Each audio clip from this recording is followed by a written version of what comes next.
Good afternoon, Liberty High School, and welcome back to KLHS. I'm Cadence Breyer, and today is Wednesday, November 2nd. Hey there, everyone. I'm Grace Halter, and I hope your day is going great so far. We have lots to cover, so let's get right into it. First up, we have a top story from Alex Cronin over the new mega city in Saudi Arabia. The dimension planned for that city are massive. After that, we'll head to Sam Brisbane for an inside look for one of our students' work life. Finally, we'll have a Blue Jays sports report from our very own Charlie and Brooks, and then some school announcements to close out. Lots of great content in today's show, so make sure you sit back, relax, and enjoy our show. Because this is KLHS.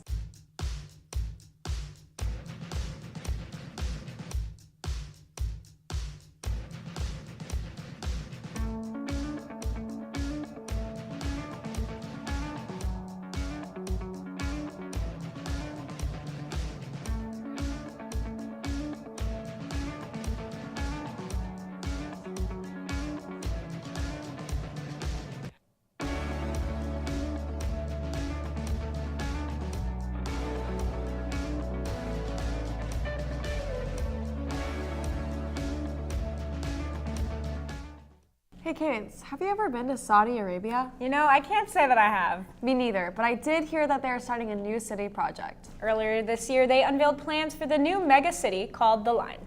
Our reporter Alex Cronin has more on the story now.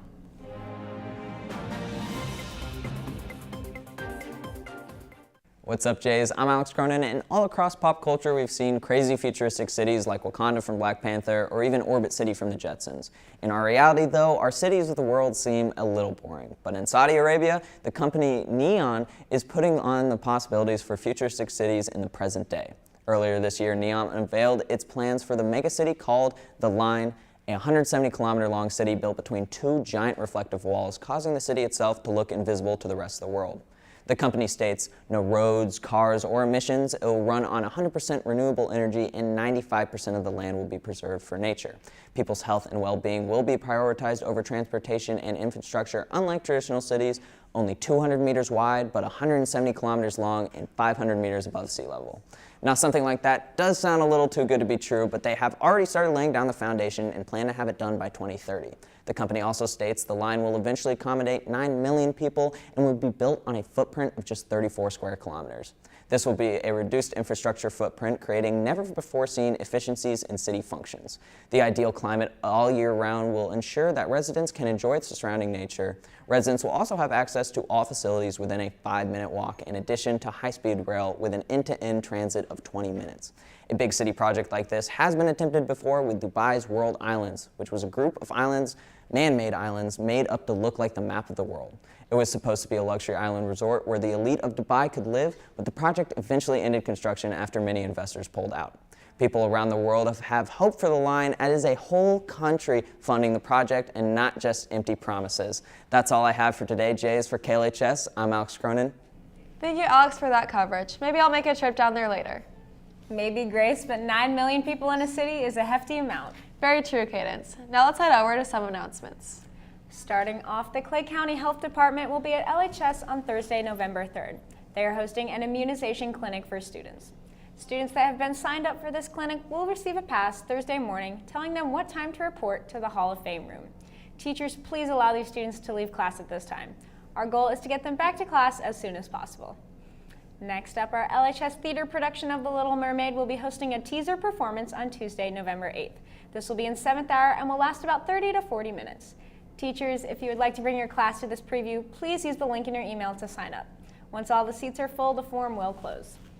All staff members are invited to attend our preview night for free on Tuesday, November 8th at 7 p.m. The public performances will be from November 9th through the 12th. Staff and student tickets are $5, while the general public is $10. You can purchase these online at the Fine Arts website. The house opens at 6:30 and the performance begins at 7. Sophomores and juniors, this announcement is for you. Visit the Off-Campus Opportunities Mini Fair on November 9th during Flex in the Black Box. There's many options to pick from, so be sure to show up and don't miss out. You can also check your email about important information for your classes for next year. This last announcement is for highlighting our library. They've had lots of fun Teentober Halloween challenges throughout the month of October. Their grand finale was a Wordle wall that anyone could participate in.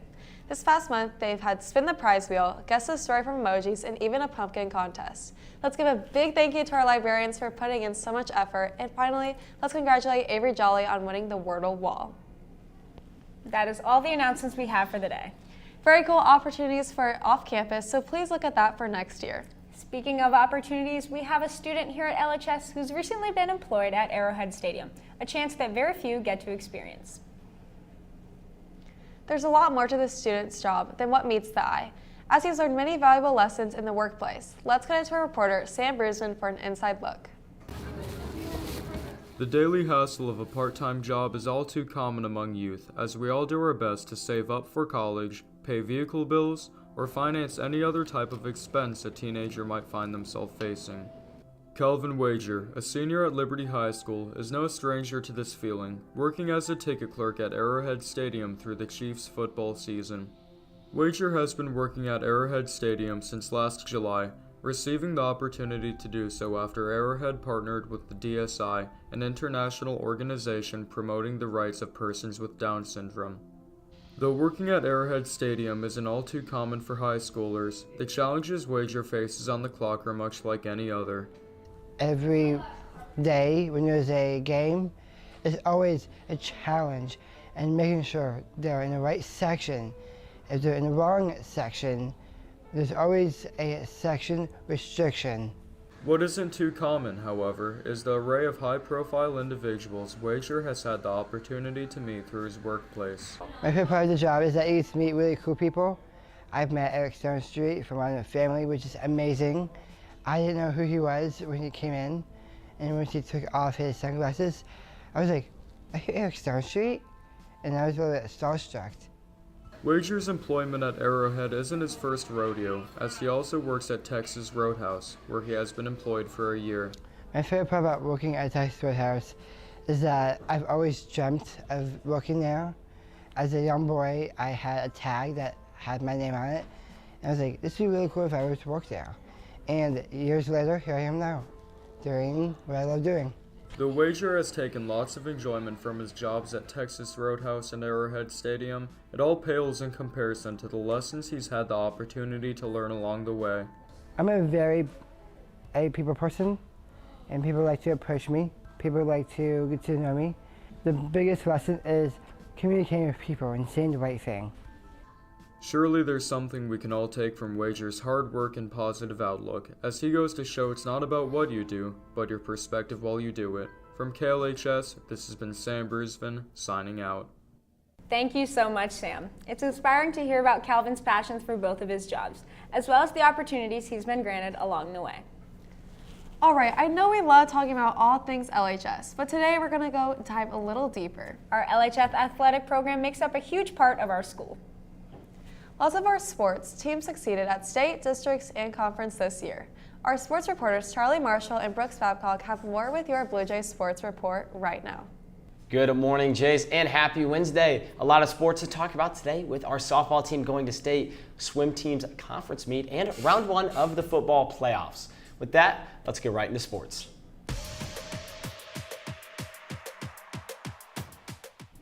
On Saturday, our cross-country team traveled over to Kearney at Jesse James Park to compete in the district meet.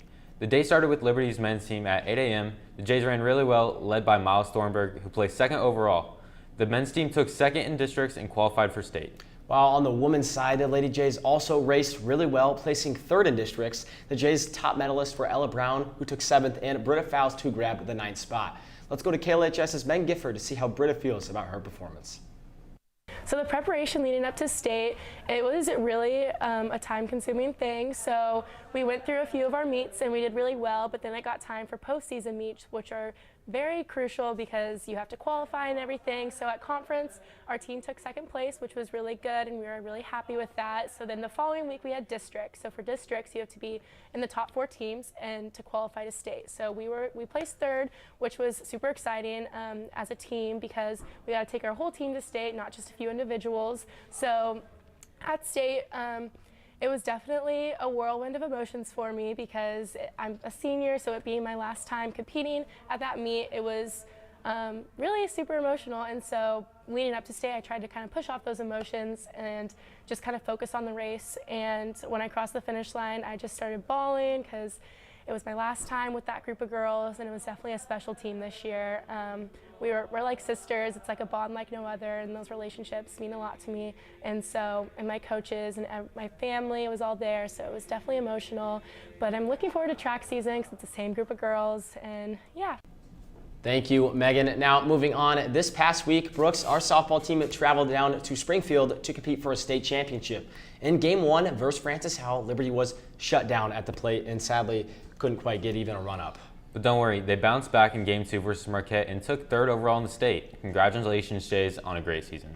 Our swim team is also in the middle of a great season, and they just finished their conference meets and placed 3rd in the Suburban Silver Conference. The Jays were led by junior Ian Everett, who won the 100-meter and 200-meter free. Liberty also won the 200 free relay with a team consisting of Ian Everett, Mako Charissa, Dylan O'Dong, and Simon Deaver. Some very good performances. And a cool little side note, Brooks, with this being the first year of the Suburban Silver Conference, all of those wins are now conference records.